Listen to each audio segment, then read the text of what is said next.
Hello students, welcome to BA exam. जैसा कि आपने देखा कि मैंने आपको बहुत से सब्जेक्ट के ऐसे क्वेश्चन कराए हैं जो आपके एग्ज़ाम में पूछे गए हैं और इस बार भी पूछे जा रहे हैं।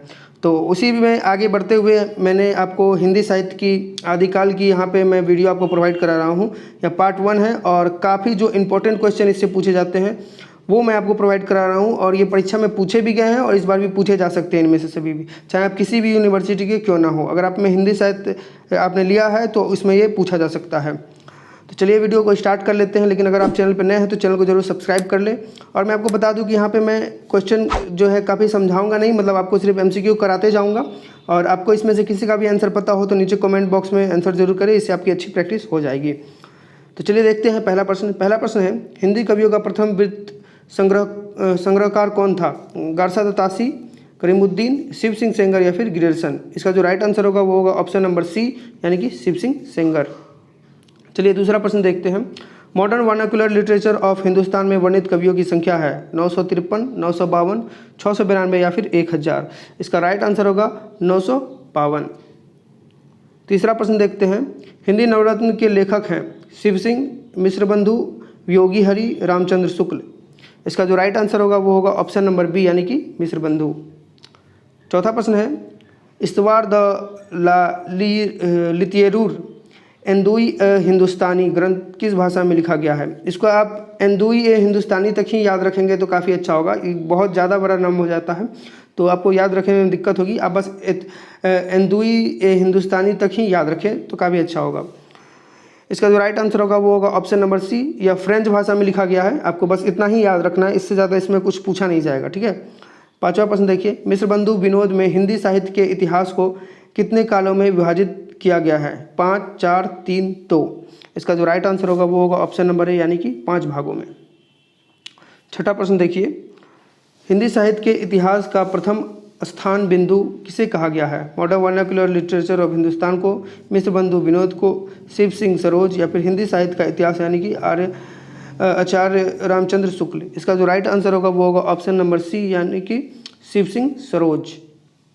सातवां प्रश्न देखते हैं, आचार्य रामचंद्र शुक्ल कृत यानी कि उनके द्वारा लिखी गई या फिर उनके द्वारा कृत की गई हिंदी साहित्य का इतिहास का प्रकाशन वर्ष है 1917, 1918 या फिर 1919 या फिर 1929?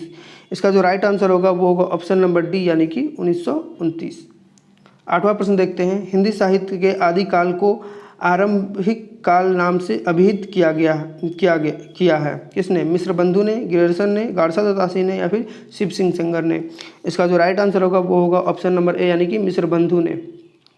चलिए नौवां प्रश्न देखते हैं, हिंदी साहित्य के आदि काल को सिद्ध सामंत युग किसने कहा है? विश्वनाथ प्रसाद मिश्र, पंडित हजारी प्रसाद द्विवेदी, डॉक्टर शंकर रामशंकर शुक्ल या फिर महापंडित राहुल संकृत्यायन? इसका जो राइट आंसर होगा वो होगा ऑप्शन नंबर डी, यानी कि महापंडित राहुल संकृत्यायन।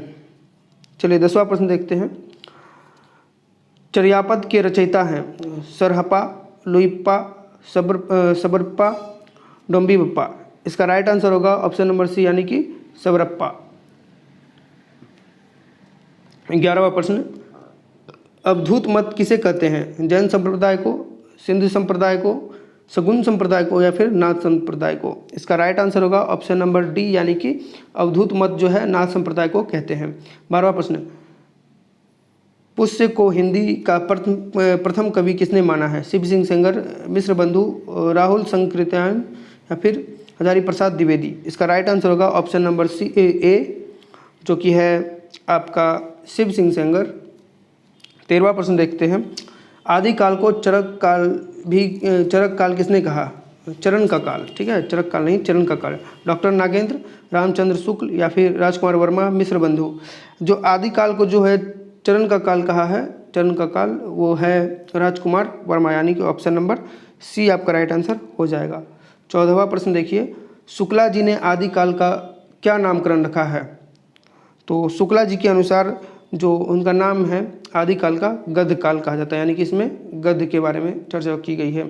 15वां प्रश्न है, अवधूत मत किसे कहते हैं? जैन संप्रदाय को, सिद्ध संप्रदाय को, सगुन संप्रदाय को या फिर नाथ संप्रदाय को? इसका राइट आंसर होगा ऑप्शन नंबर डी, यानी कि नाथ संप्रदाय को। चलिए 16वां प्रश्न देखिए, अपभ्रंश के प्रथम महाकवि कौन थे? हेमचंद्र, स्वयंभू या फिर राम सिंह या फिर सोमप्रभ सूरी? इसका राइट आंसर होगा ऑप्शन नंबर बी यानी कि स्वयंभू। 17वां प्रश्न है, आदिकाल काव्य में किस काव्य की प्रवृत्ति का अभाव है?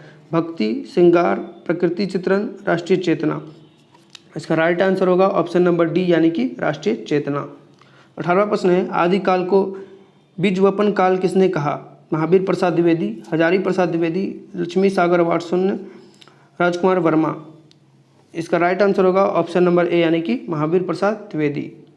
19वां प्रश्न है, आचार्य रामचंद्र शुक्ल ने आदिकाल के तृतीय प्रकरण में किसका विवेचना किया है? भक्ति काव्य का, रीति काव्य का, वीरगाथा काव्य का, आधुनिक काव्य का? इसका जो राइट आंसर होगा ऑप्शन नंबर बी सी होगा यानी कि वीरगाथा काव्य का। 20वां प्रश्न देखिए, 84 सिद्धों में प्रथम सिद्ध कौन है? सबरप्पा, डोम्बीबप्पा, सरहप्पा, लुइप्पा? तो 84 जो सिद्ध हैं उनमें प्रथम जो सिद्ध है वो है आपके सरहप्पा यानी कि ऑप्शन नंबर सी। 21वां प्रश्न है, 63 सल्का पुरुषों के जीवन का वर्णन हुआ है चिरऊ काव्य में, रास काव्य में, महापुराण में या फिर कथा काव्य में? तो 63 सल्का जो पुरुषों के जीवन का वर्णन हुआ वो हुआ है महापुराण में यानी कि ऑप्शन नंबर सी आपका राइट आंसर हो जाएगा।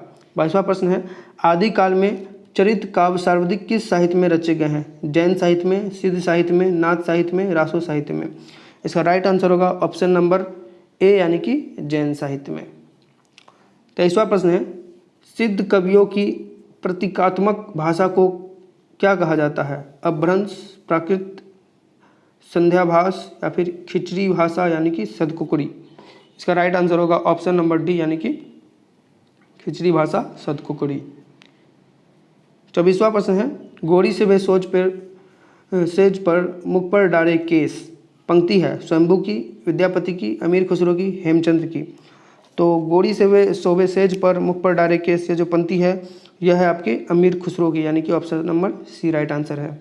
25वां प्रश्न है, परमाल रासो काव्य कृति के रचयिता हैं? भटकेदार, नल्ल सिंह, जगनिक या फिर सारंगधर? इसका राइट आंसर होगा ऑप्शन नंबर सी यानी कि जगनिक। 26वां प्रश्न है, बुद्धि रासो काव्य है वीर काव्य, चरित काव्य, महाकाव्य, प्रेम काव्य? इसका जो राइट आंसर होगा वो होगा ऑप्शन नंबर डी यानी कि प्रेम काव्य। 27वां प्रश्न देखते हैं, सिद्ध एवं नाथ कवियों से सर्वाधिक कौन प्रभावित है? कौन होगा यहाँ पे, कौन लिखा हुआ है, ठीक है, यहाँ पे सही कर लेना है। कबीर, जायसी, सूर, तुलसी? इसका जो राइट आंसर होगा वो होगा ऑप्शन नंबर ए यानी कि कबीर। 28वां प्रश्न है, अमीर खुसरो को अवधि का प्रथम कवि किसने माना? मिश्र बंधु, रामचंद्र शुक्ल, राजकुमार वर्मा, नामवर सिंह? इसका राइट आंसर होगा ऑप्शन नंबर सी यानी कि राजकुमार वर्मा।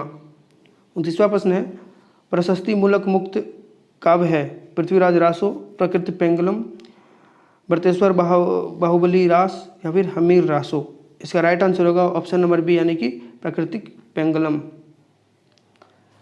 30वां प्रश्न और अंतिम प्रश्न है, ढोला मारू रादुहा के रचयिता है? इसका आंसर आप खुद बताइए कमेंट करके, क्योंकि काफ़ी इंपॉर्टेंट क्वेश्चन है और काफ़ी जो है बेसिक क्वेश्चन है, काफ़ी इजी क्वेश्चन है। तो इस तरह के वीडियो अगर आप चाहते हैं तो चैनल को सब्सक्राइब कर लें। आने वाले समय में आपको इसी प्रकार के कई वीडियो प्रोवाइड कराए जाएंगे।